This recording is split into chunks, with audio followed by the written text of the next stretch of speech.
Welcome to this session on reducing food waste in HORECA sector, strategies for impact. I am Chirag Bansal, Senior Program Associate, Food Loss and Waste, Food, Land and Water, WRI India. To begin the session, may I invite Shweta Prajapati, Program Communications Lead, Food, Land and Water, WRI India, to set the context for today's discussion and launch the social media toolkit.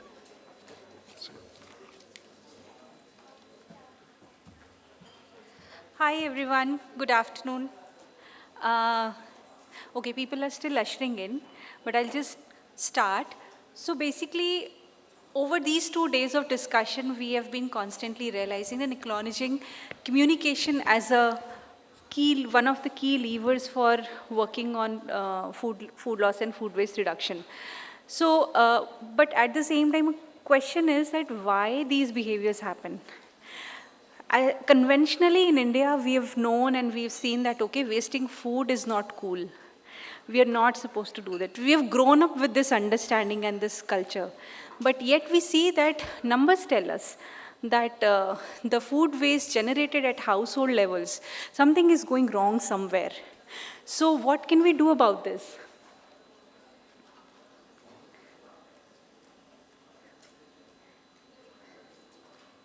So what can we do about this? It's not working.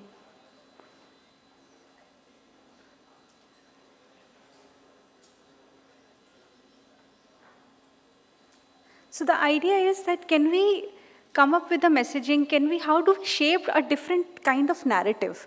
How do we break these behaviors? How do we change the script with which we behave in a society? So with that understanding, we have come up with a social media toolkit, and I'm very happy to and excited to share this with you, that this is an open source toolkit available for download for anyone, any organization, any group of people committed towards working on reducing food loss and food waste. The toolkit basically, as you see, what are we trying to do with the toolkit? Basically, introduce key concepts, build awareness on key concepts around food loss and food waste so that we can really trigger and mobilize the desired action by people, especially, especially looking at the consumer level. So when we understand what is the difference between food loss and food waste, how many people understand that outside this room is the question. So those are the kind of things that this toolkit sort of covers. And so this is basically for use on all kinds of social media platforms. And there are different formats. We've tried to include a diversity of static, animated, and those kind of versions, trying to use humor, wit, and illustrations with a very concise, not a very text-heavy kind of a tool, but something more visual in nature, which people can enjoy.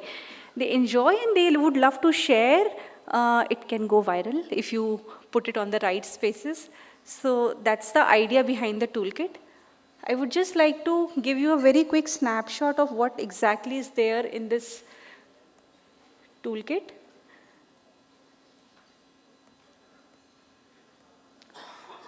So we have carousels, static posts, factual posts, and then there is something very interesting called LinkedIn. This is designed for LinkedIn. So when we apply for jobs, we develop our CVs and portfolios and resumes.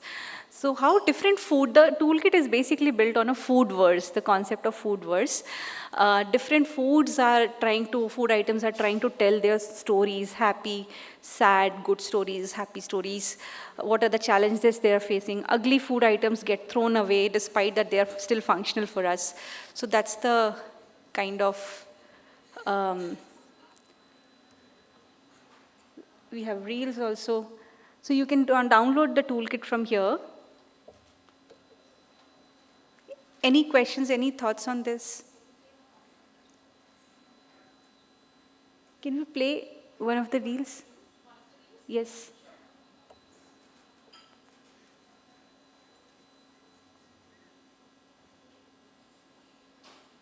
It's there on the last slide, but I'm not able to play the audio from here.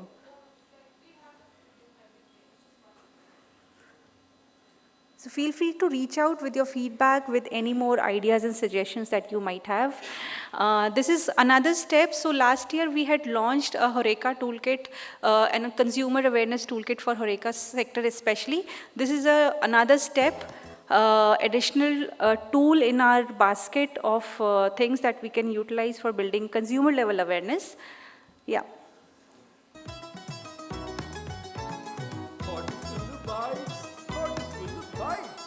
Hello guys, आज मैं आपको food loss और food waste में अंतर बताऊंगा। क्या food loss और food waste में भी डिफरेंस होता है? हाँ बिल्कुल, फूड लॉस का मतलब है खाने की क्वांटिटी या क्वालिटी का कम हो जाना। ये खेत से लेकर डिस्ट्रीब्यूशन के दौरान फूड सप्लायर्स के फैसलों और एक्शंस के कारण होता है। इसे पोस्ट हार्वेस्ट लॉसेस भी कहा जाता है। फूड लॉस की इस समस्या को रोकने के लिए हमारे किसान, मंडी वाले और ट्रांसपोर्टर्स सब मिलकर अपने अपने लेवल पर योगदान दे सकते हैं। ये आज कुछ नया सीखने को मिला है। और फूड वेस्ट का क्या मतलब होता है? फूड वेस्ट 2 लेवल्स पे होता है। पहला, जब हमारे फल और सब्जियां दुकान यानी रिटेल लेवल पर वेस्ट हो जाएं, और दूसरा लेवल है जब खाना प्लेट तक पहुंचने के बाद भी वेस्ट हो जाता है, जैसे रेस्टोरेंट्स, होटल्स या हमारे घरों में। ये ज्यादातर बेपरवाही और प्लानिंग या अवेयरनेस की कमी से खराब यानी वेस्ट होता है। ये तो काफी इंपॉर्टेंट इन्फॉर्मेशन है हम सबके लिए। तो समझे आप फूड लॉस और फूड वेस्ट क्या और कहाँ होता है? तो आइए हम सब इस पे बात करें, इससे कम करने के लिए सब साथ चलें। Thank you.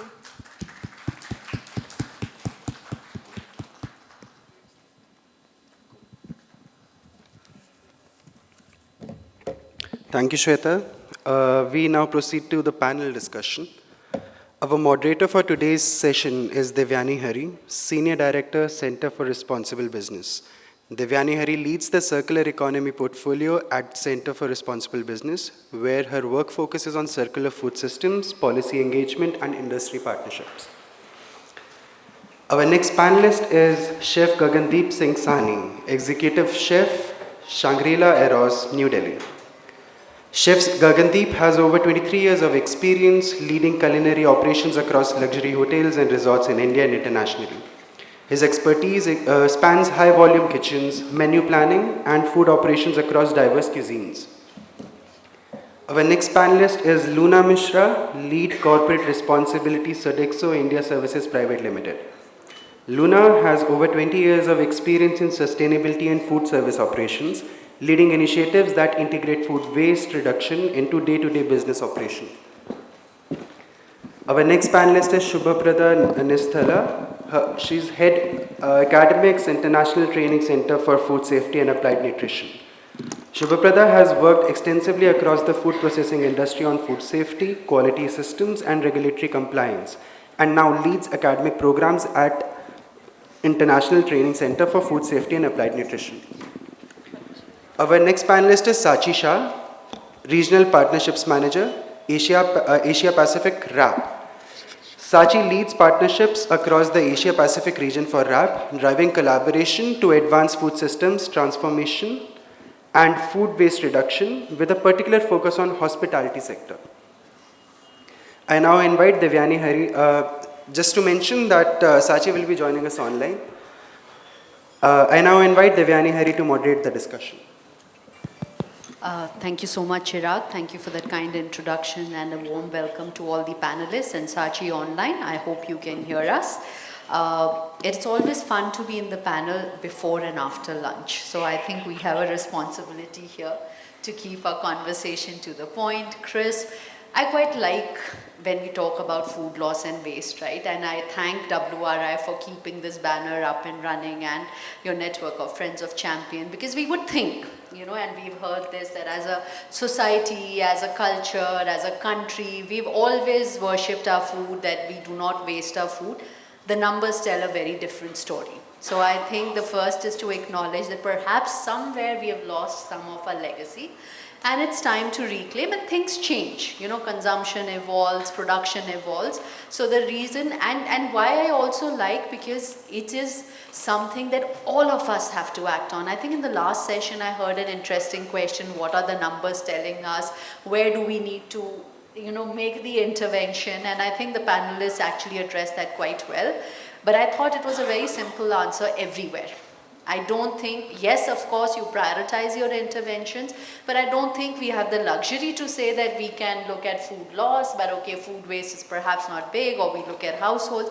We do understand that interventions are different, right? So I'm going to keep my points brief at this point of time. I think we've done a fair bit of research on food waste. We know the numbers we've got, but here are some people who are from the ground telling you what works, what could work. We are going to do it in a couple of rounds. So I think what we'll do is first we'll understand what is it that you're doing today to reduce food waste and what is bearing fruit.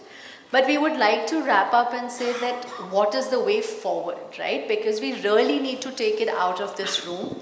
We really need to scale it up, and we need to arrest this food waste and food loss. And I think we are focusing on food waste today. So since it's an era of change, the ladies are going to reserve their comments, and we are going to have gentlemen first. So Chef, I'm going to start with you. And since you've been working in this landscape for a long time, over 20 years I heard, where do you see the opportunities, for really reducing waste? What is it that you are doing?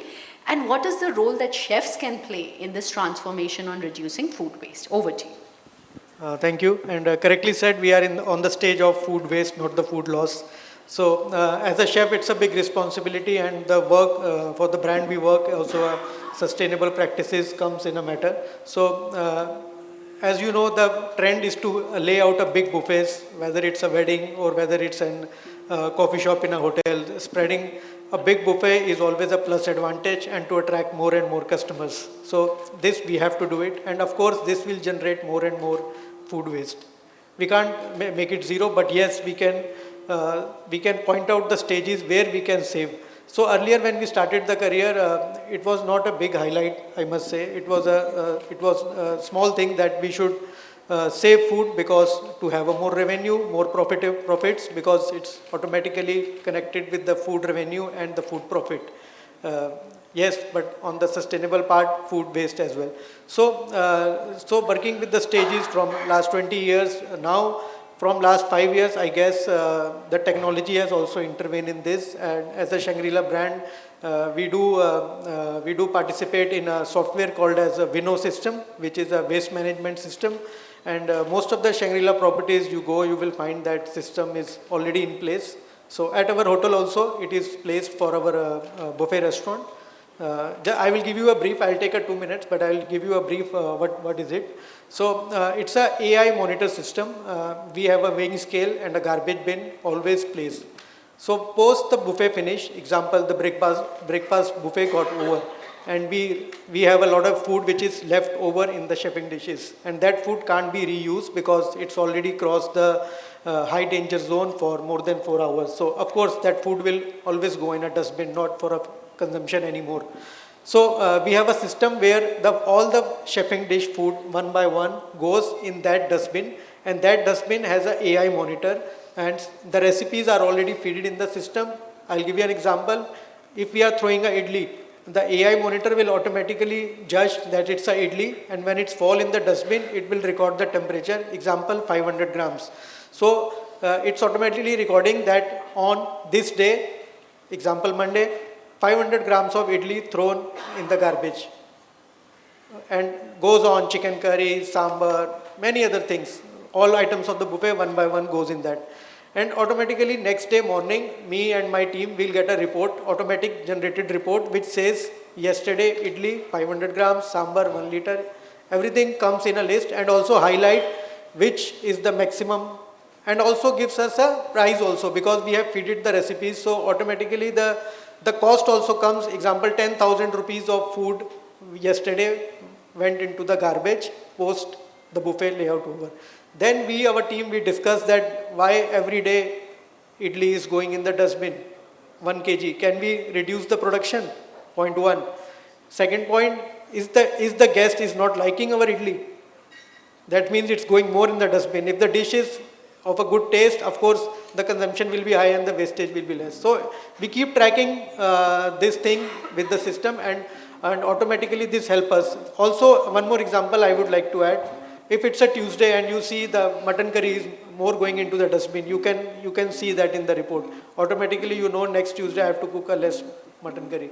So things like that is a very good advantage, and systems are readily available in the market. It's just that as a brand, you how sustainable you want to become. So you participate in that, and of course this has a cost implication also. So we cannot have it in all areas, but yes, in other areas of our hotel we do it manually. Example of a staff cafeteria, we do manually how much food from the leftover from the staff plate goes in the dustbin. So we record end of every meal and maintain a monthly record. So these are some kind of practices which are there in the as a technology, and I'm happy that we are using it, and hope we will have a more better versions in the future. Like earlier, before COVID, we have the same system but without AI. So we have to press it, it's a chicken curry or a mutton curry. But now we don't have to do that, AI is helping us. So I'll see it as a very good example for everyone and others also to encourage to use. Thank you so much, because I think you brought three very quick points. One is the intent. At the brand level, the recognition or the intention to say if I'm sustainable, it's an issue. So I think it starts. And I think a point that WRI has been saying that you can't really fix what you don't measure. So AI you are using not just to measure, but also to understand the nature of that waste, right? And that is helping. And third is also linking it to the cost implications, because that is where the business's motivation is to say that why would I like to reduce. So thank you so much for that. And I'm going to, Luna, come to you next, because Sodexo, one of the biggest, corporate caterers doing thousands of meals, and we've heard a lot of great things about, what you do. So just for everyone's benefit, if you can quickly summarize that, what are some of the interventions which have really delivered change, but what also limits you from scaling it up further? Thanks, Devyani. Hi, good afternoon, everyone. I think to begin answering, I'll just extend what Chef mentioned. As an organization, we also use a technology-based program to monitor waste, which is called as the Waste Watch program. It exactly captures what, Chef mentioned. The item, which service, when was it, wasted. It has helped us optimize the menu, do a proper forecasting and planning of the menu. And I think the most crucial thing which has worked is to have a proper baselining of the waste. I think, we speak about multiple things, but if we don't have a proper measurable waste baseline, then how are we going to reduce it? So that helps us to answer the first part. When you talk about the challenge, I think the earlier panel also mentioned the mindset. And I will expand on that point only, that we do have challenges with the behavioral change, the cultural change, and the mindset. So it could be people who are cooking food to people who are eating the food. So the journey begins at every single stage. I think, that's where I would like to conclude. Thanks. Okay, I think thank you for that. I'm going to ask you to hold on to a thought, because I quite like the fact that you said that behavior change across, right? We will usually say, okay, behavior change across the consumer, but it's also behavior change across the person cooking. And in fact, somebody once said from the hotel segment at a very nice point, and they said, when you talk about food waste, it's across the entire institution. It's the person cooking, it's the person serving, it's the person clearing, it's the person cleaning. That if you really want to make an impact on food waste, and it is a function of people coming from different parts of the country, different cultural, ways of looking at things, different inclinations. So how do you then bring a common narrative to that kind of mindset? So I'm going to also, maybe we can explore this further, that who can influence this behavior change and how we can drive it, because, and the reason why I ask this question is that we usually see that when at the kitchen stage or the serving, whatever is within the control of the chef, of this one, there is a lot of innovation we see. But the minute it goes on to the plate, it is felt that the control is somewhat lost, that you can't influence the person eating. So I think those kind of changes we can come back. But I'm just going to go online now, and Sachi, I'm going to come back to you, because I think there's a great opportunity for us to learn from each other. And RAP has worked extensively with businesses globally, hospitality businesses globally, whether it is measuring food waste or actively reducing, right? In your experience, what are some of the most effective strategies that you have seen that could work for businesses in India as well? Sachi, over to you. Sure, thank you so much. Firstly, thank you to the WRI and USET team, Devyani and my fellow panelists, as well as the audience. Food loss and waste is, a hugely important challenge, and at RAP we've been working on this topic for over 25 years. And through our brand, the International Food Waste Coalition, we worked with about 11,000 hospitality sites around the world, including over 60 in India. And there are a whole host of techniques that the HORECA businesses can adopt. Really, these range from small, low-resource upgrades to more intentional and long-term strategies. So broadly, we would categorize them into number one, awareness, which we were just talking about. And this is both with staff, as staff are socialized into not just understanding the business and the environment and the social case for reducing waste, but also led to actively contribute and participate in solutions. And then, of course, with guests. So making food waste reduction a social good that they really want to be a part of and also take into their daily lives as well. The second category really centers around back-end processes. So this is, again, as you mentioned, how do you, innovate and use ingredients to the max? But it's also about how waste is tracked and monitored, as has already been mentioned. But it's also about looking at processes and training, because you often see that it's not, you have a lot of staff members who don't necessarily know how to store food properly, or how to repurpose food from buffets, for example, in keeping with the health and safety standards and regulations. So looking at how staff can be trained so there isn't undue waste and food can be repurposed and reused. And then the third category really is looking at solutions, right? So this is everything from things like assisted service or making more appropriate portion sizes, all the way to food donation. In India, as we've been kind of talking, we had this mindset for a long time of providing excess. It's sort of part of our hospitality tradition, it's part of our culture. But there is still a tremendous amount of waste, especially within the hospitality sector. And it's not just money that this waste represents, but it's also the labor, the resources, and the carbon footprint behind all of this food. So it's something that we kind of need to collectively work together in terms of changing culture as well. Thanks a lot, Sachi, for that. So if I was to quickly summarize, I think I quite like the small steps to big changes. I think it's important to recognize the value of small steps also that we take, and it's not always the big changes. And I think you also touched upon, of course, the behavior change, the cultural aspirations, the cultural behaviors, and the collaboration is something, but you also touched upon the role of education and training. And I think that provides us a very good link to the next question, Suprada. I'm coming to you. And just checking, right, that education in the HORECA segment. And when we've done some research, I don't think that reducing food waste is actively a part in the education curricula. But if we were to look at education in the HORECA segment, then what role does that play in shaping the future of these practices in the industry? To what extent is it integrated today? So, Suprada, over to you. Thanks. Thank you, Devyani, and great thoughts from my co-panelists. Sets me up very well to talk about how can education help. But of course, education has to help. When we speak about culinary sciences, I would think that, and to express myself, I'll go back to what Nitya started the day with: define, measure, act, and scale.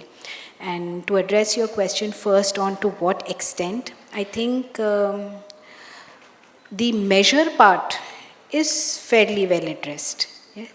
Not as a sustainability initiative, not probably as a waste management initiative, but as an operational efficiency initiative. And Chef himself, Luna, both of them spoke about it. So operational efficiency to industry is key to survival. The measure part, I think, to a great degree is incorporated as part of curricula and, you know, is something that the students are studying.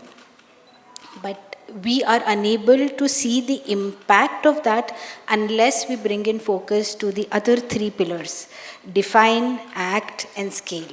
Okay.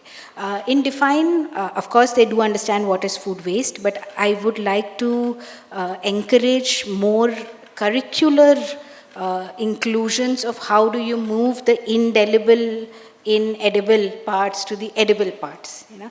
And under NEP, there is a lot of, the new education policy allows for a lot of freedom. It mandates Indian knowledge systems coming in. Everybody's been speaking about it since morning, that culturally, we are very, very high on circularity. We do not waste. You know, just even 2 generations ahead, we do not waste. Somewhere, better access, more buying power has created an apathy towards seeing food go waste, but that's still a very new cultural aspect for us, and I feel confident that starting young, we can quickly reverse that. So I think Indian knowledge systems can be leveraged on many aspects, but specifically on how the inedible parts can become edible parts. And, you know, every region has their chutneys, they have their parathas, they have so many things that can be used. So that was one. On the act, you know, there are beautiful examples of, I'm a food technologist primarily, not a culinary expert, but there are so many industry, like you look at the meat industry, you look at the dairy industry, where what you perceive as the primary product is in fact the least value earning. In meat, the actual meat hardly gives you any revenue. It's the blood, it's the hooves, it's the leather, it's the bones, they are the real money spinners. You look at whey today. Thanks to the protein boom, cheese has become blah. It's the whey that's earning the money.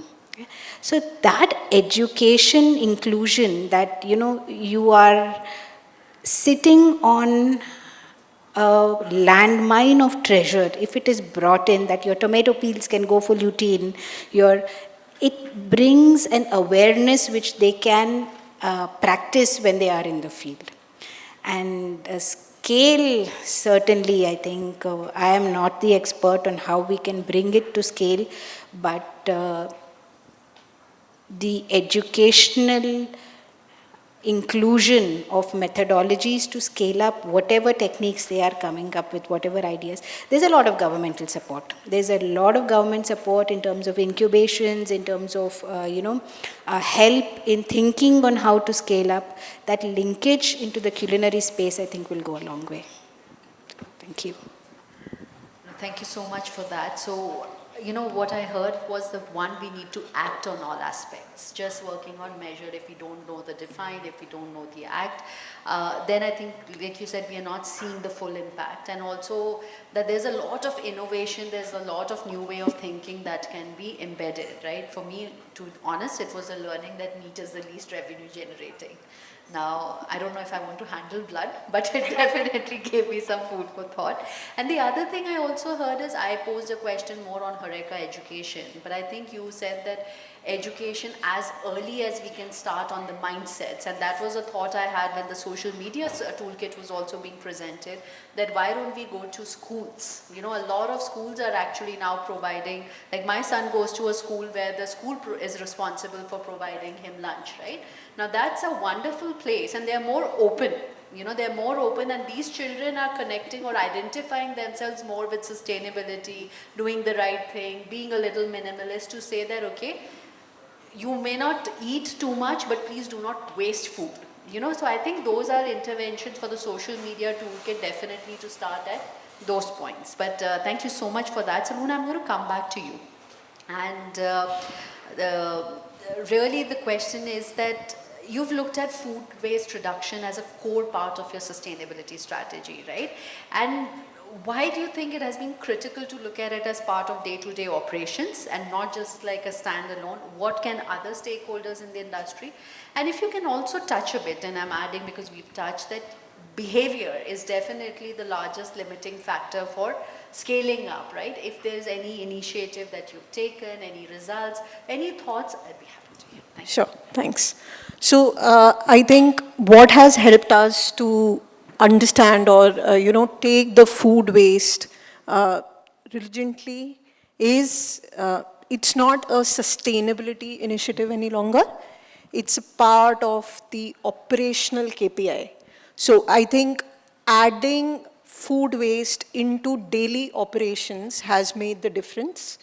And the data visibility, like Chef mentioned, it's important to understand, analyze the data. So empowering the site level team, since Sodexo operates as 1,000+ sites, so it's important that, they are empowered to analyze, understand the food waste data and also work on it. That has been helping. And when it comes to the internal behavioral changes, we have actually developed an in-house awareness session for our frontline employees because, it's good to discuss in fancy rooms, it's good to have discussions around it. But if the people, the hands-on people who are working day in and day out on this, if they don't understand the importance of food waste, we will only superficially keep talking about it. And that is where, we have been able to, I will say, not have a great impact, but that's where the journey began for Sodexo. And today I can proudly say that, we have reached a stage. It's a long journey, but we have reached a stage. So quickly to summarize the points, I think empowering the site team, making them more aware about why food waste is important to focus on, having data analytical skills at the site level, and of course, embedding food waste as an operational KPI and not a single pillar. The second question which you mentioned was on what the others can pick from it. I think start small. We generally end up having big fancy roadmaps, but I think starting small with small baby steps, just understanding a couple of hiccups helps. The third piece which you mentioned, Devyani, was how and what have we done or at the consumer end. I think it's a long journey because understanding people's behavior, there are mindsets. Sometimes, we have a mindset that, I have paid. Why are you coming and giving me that information that I am not supposed to waste it? I've paid for it. The second is, the client is paying for it, which means my employer is paying for it. It's an additional perk. So I will take how much I want. Whether I want to waste it, I don't want to waste it, that's secondary. So the whole objective, I think, till we don't understand, in Hindi I will say this, अन्न को हम जब तक respect नहीं करेंगे, या अन्न का respect is प्रकृति का respect. So till we don't do that, I think we will continue with this challenge. So yeah, we've run campaigns, we've started with site level food waste campaigns. They do help us. But like I said, it's a long journey. We've just begun. Yeah, so yeah, I'll conclude here. Thanks. No, thank you so much. And you've so nicely summarized, so I'm not going to repeat that. But I think empowerment is such a strong message. And thank you for sharing what you're doing on the consumer front, right? Chef, I'm going to come back to you, right? And from you've already shared a few changes that you're already making, right? But at a systemic level, in terms of menu planning, kitchen operations, culinary training, where can we start embedding so that it goes up to scale? And I'm sorry, adding a question on behavior from my end, that you've seen a 20-year journey and you started by saying that we see a shift, right? But what are some of the challenges that you see from a behavior perspective which holds you back in really taking to scale any initiative on food waste? Correct. The behavioral issue is the major issue, I must say. But I think as the education is considered a very important aspect for this, why not to start from the hotel management colleges or the apprenticeship program where this is can be a part of subject, how the food waste. So once they come into the industry, they already have a basic knowledge and they know what is important and why it is important. As we discussed, it's automatically connected with the revenue and all that thing. So majorly, as a chef, responsibility also is to give the profitable food revenue to the owner. So as a connected food waste and the food profit becomes very important for chef to give up the positive food cost to have a majority. If we are wasting food in our kitchens, maybe which is not recorded, or maybe the behavioral issue is still there, it will reflect end of the month in our food costs. So both things are correlated. No, thank you for that. I think that's a very nice and clear way to look at it, right? That at the end of the day, it impacts your bottom line, right? And if you are not going to, if you're going to ignore the issue, then I think from a business point of view, you're clearly missing an opportunity to get better resource efficiency and cost. Sachi, I'm going to come back to you. And since you work with a variety of stakeholders, and you brought this point earlier, right, that collaboration is going to be key. So what role do industry collaboration, voluntary commitments, and consumer engagement really play in accelerating the food waste reduction? And you've touched upon this earlier, some lessons that the Indian HORECA segment could pick up as well. Thanks. Sure. Thanks again for the question. So just to provide some context, RAP convenes something called the Food Bank Network, which essentially brings together public-private partnerships from around the world. And each of these public-private partnerships themselves engage with hundreds of businesses, including from the HORECA sector. So we've seen collective action and industry collaborations across a number of different ways of working. So one of the key things that these types of industry collaborations can do is that they can form a unified voice to affect policy. So, for example, we worked with 5 large hotel groups in France to essentially look at their data, and what we found was that there's a lot of waste being generated during buffet services, which I'm sure is also very similar in India. I've seen it firsthand as well in India, where there's a lot of waste that gets generated specifically within the buffet services.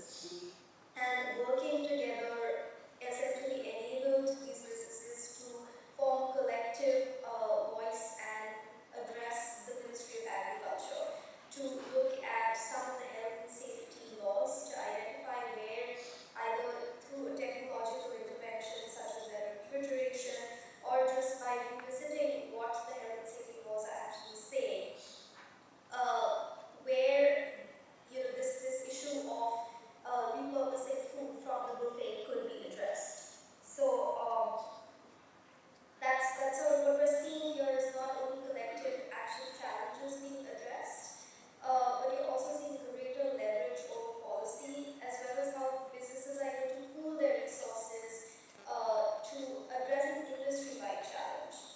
Additionally, collective action allows businesses to standardize how they measure food. And this makes it comparable and it makes it consistent. So operators can not only align with standards nationally as well as internationally, but you also have really solid benchmarking. And so any reduction targets that independent businesses or as an industry as a whole are really based on actual data and what the best performers within the market are actually trying to achieve. And that's just kind of the starting point. Once you compare performance across the sector, you can also share best practices, right? This is really the heart of it. You can have hotels and restaurants look at how other hotels within their segment, within a similar context, have implemented solutions, what type of solutions, and then they can kind of, what you're essentially doing is that you're skipping that trial and error phase, and you're really accelerating the work that can be done within each of your independent businesses. Thank you so And much then, for that. sorry. No, please continue, please. Yeah. And then finally, what you can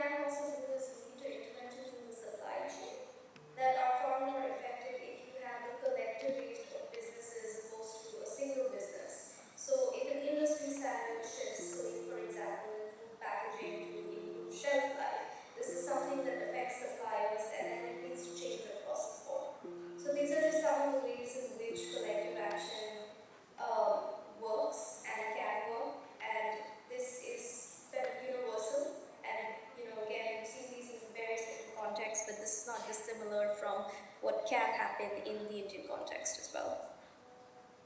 Thanks. Okay, thank you so much. So I think an important lesson for us that industry and the role of the private sector can drive change, right? Because we often sometimes say that we don't have enabling policies, but you've shared a wonderful example of how the industry can come together, take a lead, an opportunity that they have identified for themselves based on, and I think what has been key to that is that they've measured. That they've really measured and understood where the pain point is and then taken it as a policy recommendation. So I think a very clear message for us that we don't always have to wait for enablers to be in place. Sometimes we have to create those enablers for ourselves as well, right? And common challenge, and this we heard, right, that the hotels or the hospitality sector does feel a little I wouldn't say helpless, but not being able to influence the consumer decision, right? Can they come together? Can we start developing a narrative? Can there be a policy intervention which says that, okay, food waste should not be allowed? You know, then it takes it out of the hotel's hands and they can simply display something that the regulator has asked and said, no food waste allowed, you know. Something of that sort, because that starts influencing. This is just a thought here. So I think that's very, very helpful. And I'm coming back to you now, Subhaprada, right? I think you have very nicely already captured what can happen at the education level and the training institute. And do you see more collaboration or more interaction or a closer coordination between industry and the training institutes to further strengthen this issue? How could that be done? Thanks, Devyani. That's a very thought-provoking question. Let me put it this way. When I think about where education can help in this endeavor to bring down food waste, to optimize our use of food, to maximize our use of food, I like to look at it as a pyramid. At the broadest bottom rung is education to change habits. The middle rung would be education to provide tools. And the top, high focus, would be education to drive intent. So when I look at it through this structure, it helps us see how training institutions, how, governing bodies for education, be that the UGCs, be that the IHMs, be that the apprenticeship programs, how can they contribute? And contribution is needed at each rung. We need work to happen on habit changing. As you, said it, early education. We need it certainly for our culinary science curricula. We need it for consumers. So waste happens everywhere, right? From it growing to me returning it from my table. We need habit education to happen everywhere. So that's where a plethora of training institutes need to be connected. Again, the National Education Policy does allow flexibility to create credits on social behavioral change. FSSAI has been a torchbearer in doing that. Their Eat Right scheme today already talks about sustainable habits, about reducing food waste. They had started up, they have a regulation on repurposing of or redistribution of food. So we have information, we have access to knowledge. We need to plug it in through the right media into changing habits, and this needs to happen not just in culinary science, though they are the facilitators. Just like saying that food industry is responsible for NCDs, it's not true. Similarly, it's not the HORECA which is responsible for food waste. They are the facilitators. So we empower them in influencing behavior because they have access to the eating consumers, so to say. They can facilitate. So yes, there I think training institutions can help through curricular development which can be fit into various different courses. Coming to tools, I think tools for measurement, tools for use of data. I mean, the use of AI just brilliant, and there's so much more that AI can help us do. Do we have the data scientists who are plugging into this? My daughter studies data science. Why can she and her classmates not do a project? So that interlinkage of psychologists for behavioral change, and here I'm deriving much of my thoughts from food safety culture. You know, any culture change, much though we say it is ethical and behavioral, primarily improvement we've seen, and food safety culture is about a decade older than food waste reduction culture. Primarily we've seen improvement when we've shown data. When data access is given, people recognize the impact of behavior. So I think tools is where training institution can help. And for intent, certainly I think ITCF SAN would be happy to take the lead in developing programs, in management development programs, in creating content which can go for education of policymakers, which can go for education of a board of studies members, which can really contribute towards creating a network for change. Thank you so much. I'm not even going to try and attempt it. I would definitely say that this is a paper in itself. I think it's a wonderful intervention. It is something that, yes, we can wrap up before 1:30. So we're... Chef with us, so no worries, your lunch is not going anywhere. Annadatta is here. No. So, no, thank you so much. I would like to thank all the panelists. I think they were very targeted, very meaningful interventions. I am serious. I think the last point on the intent of habit, tools, and, habits, tools and intent is definitely worth exploring. I think projects from students on behavior change, because then that gives them ownership. Right? Otherwise, they see it as a little prescriptive. We also have to understand how the younger generation thinks, right? Anything I want my kids to do, I know I should definitely not be saying, you should be doing this. It's very couch, like, what do you think? Do you think? Or I'm facing a problem, what would your solution to be? So we also have to think what motivates the younger generation. Before I summarize, I think we have time for a few questions from the audience, and I know we are standing between you and lunch. But if there are any questions for the panelists, yes. So I think we have some on the first table here. And then. Hi, wonderful thoughts. Thank you for sharing all that. I belong to Dehradun, and over the years I've seen so many cafes and restaurants, hotels, mushroom, to cater to tourism, which is another problem, and I think it's happening across all the cities in India, even remote villages, etc. So there's a lot of wastage happening every single day. Most of it ends in landfills, and there's no proper handling. I've seen people throw things in rivers. Bigger brands have processes in place, AI, etc., which they're using. But what about these small cafes, in remote villages, etc., which is mostly completely unaccounted for? And most importantly, the intent isn't there. I mean, we are talking about intent, behavioral change, etc. So any thoughts on that? Any particular person you would like? Anybody could answer. Any thoughts on it? I will add one line.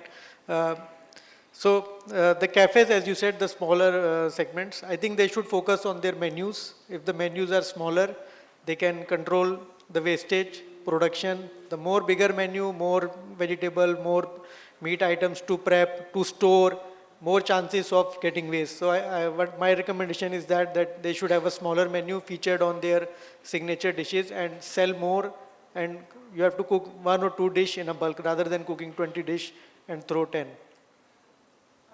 I would just like to... I just wanted to add in terms of incentive to do this. FSSAI already is quite actively rolling out its Eat Right street food vendors. So the Eat Right streets they have. One aspect of that, apart from hygiene and of course the combination of foods, nutrition, is the food wastage. So there is a gentle push, there is an award and an incentive to do it, which can help, but of course not a solution in itself. Just one thing I would Sorry, I would just like to add, I think creating more awareness by the government authorities or by the locals would be something which will helpful. And when we speak about small time, cafes, they run on very small profit margins. So I'm sure they are aware about, which area to focus on and how to reduce their waste. I think it's just a matter of getting more aware about things and working towards it.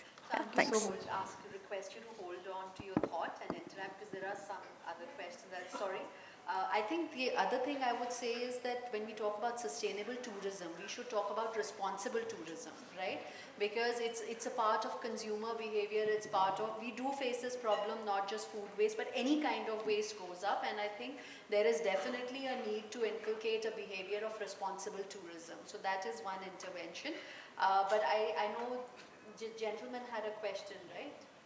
So, I am Prashant from Delhi. I have a question more about practical in nature. So, my question is that Delhi has more than 1200 government schools. And in each government schools, the students of up to 8th class are provided free meals for the nutrition. And in each school, every day some portion of the food get wasted. So my question is simple, how can we minimize the food wasted in these institutions? So talking about the technology point of view or education point of view and the legal point of view. Anybody can answer this question? So I'll just hold on to that before you answer. I think there was one question here. Let's take the questions together and we'll respond to that.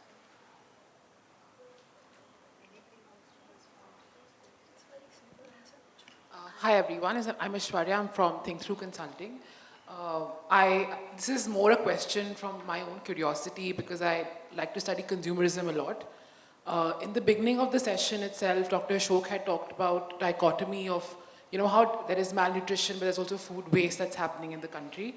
So, being leaders in the space of, hotels and the waste that's happening in that end, do you see that there are behaviors which vary in terms of the different ends of the income spectrum and how they could be addressed differently when it comes to those food wastage behaviors? If there's any thought or comment on that, more from a perspective of how people are consuming and then how people are sort of, what do we need to address at different ends of that income parity so that we can take the challenge from there rather than having a blanket solution to all consumers per se. I hope that makes sense, I guess. Thank you. So, do you want to address that question? So, I think... Yeah, please. No, I think the panelists can add. It is a valid concern, but there are, you can speak to, I think Akshay Patra, we interviewed them when we were doing the WRI study, and they had talked of some very interesting, meaningful interactions. I think communication, information, measuring, because what they tried to do was study patterns of consumption, right? They knew when attendance is likely to be high, attendance is low. If it's raining, students will not show up. Festivals are coming, students are not going to come. So there was an investment made into trying to understand the consumption patterns. I think there's also a logistical challenge. At a per school level, probably the waste is not very significant. When you aggregate it across schools, then it is a big challenge because then that's when the volumes add up. But then there's, like Chef had said, right, there's also a life to cooked food, etc. So yes, there are ways it can be looked at. Technology can play a role, but I think understanding your consumer consumption patterns, coordinating with the schools, giving them the tools to be able to feed information so that you plan cooking accordingly. I think we also heard some very interesting things that if you made very nutritious food, millet-based, the students would not eat. If you had pasta, you would not have any food left if you had khichdi. So I think menu planning also sort of becomes important in terms of, I don't know if that addresses your question, but these are some of the things that can be looked at. It is a challenge. Look, you are dealing with emotions, you are dealing with taste. Try to, I will give you a task, yeah? Go to your family, understand what they eat and plan a menu for 1 week. Catering to all demands and share that with us. That's the biggest challenge anybody who's looking after their kitchen is struggling with. Sorry. If I may. Oh yes, please, Sachi. Just yes. because we've We're currently working in Indonesia with the government because they've set up a very large-scale school meals program. And one of the things that we're looking at is food waste reduction. So one of the key lessons was inventory management and food sourcing, right? So how are each of these independent kitchens sourcing their food, how often, and how are they storing it? Because we found a lot of waste in that area as well. So that might be, something to look at as well if you're looking at this at a large scale. And then, of course, there is portion sizing, right? I mean, you're dealing with kids of various ages here. So the kids in the, first standard are not going to be eating as much as, the older kids. So just kind of being reasonable with what you are serving and who is, like how old the kids are. And kind of just, as you said previously as well, maybe looking at the taste as well. Thanks for that, Sachi. So just to quickly repeat if you got it. So I think she talked about inventory, and she's definitely talked about portion sizes and understanding the differences between different age groups and accordingly planning for that. To the question that she had, I'll try and address part of it. Again, it's just sharing of thoughts. Very certainly different economic backgrounds will lead to different purchasing patterns. Yeah? Some may be able to purchase for one meal, some may be able to purchase for 3 meals, some may be able to purchase for a month. The moment I purchase for a lesser period, my waste is lesser. If I am purchasing for a month thinking that 10 दिन बाद मुझे arborio rice का risotto banana है, and then it just lies there in my freezer for 6 months, certainly there is a change. And I think India is, in that sense, again going back to my earlier point, traditionally we are conservative in our purchasing. Traditionally we are jugadu. We do not like to let things go waste. And though of course it does have its other thing that I have, I need to demonstrate my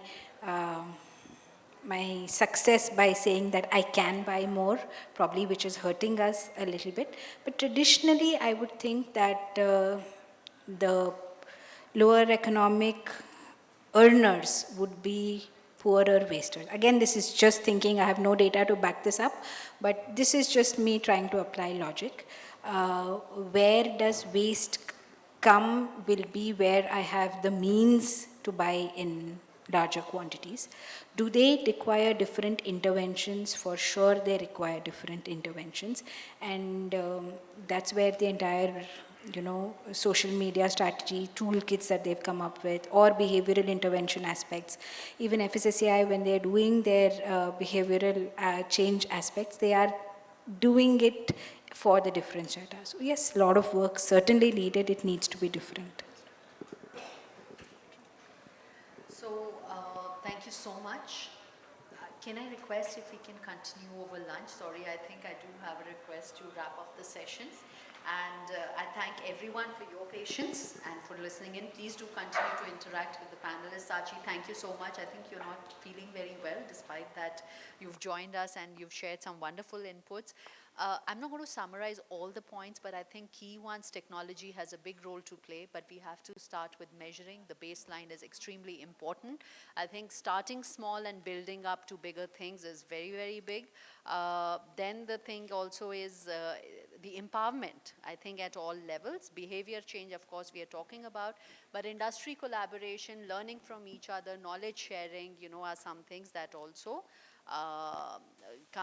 as something that is very important. So I think with that, I'm going to wrap up, and thank you so much. I hope it was of interest, but I think we should all take from us that all of us have a role to play. When we talk about HORECA, at the end of the day, we are the consumers, right? There are solutions that they're taking at their end, and that behavior change that we are talking about, it's you and me that we need to start making. So let's definitely look at that. So thank you so much. Thank you. Thank you very much. Thank you to all of our panelists for sharing your insights.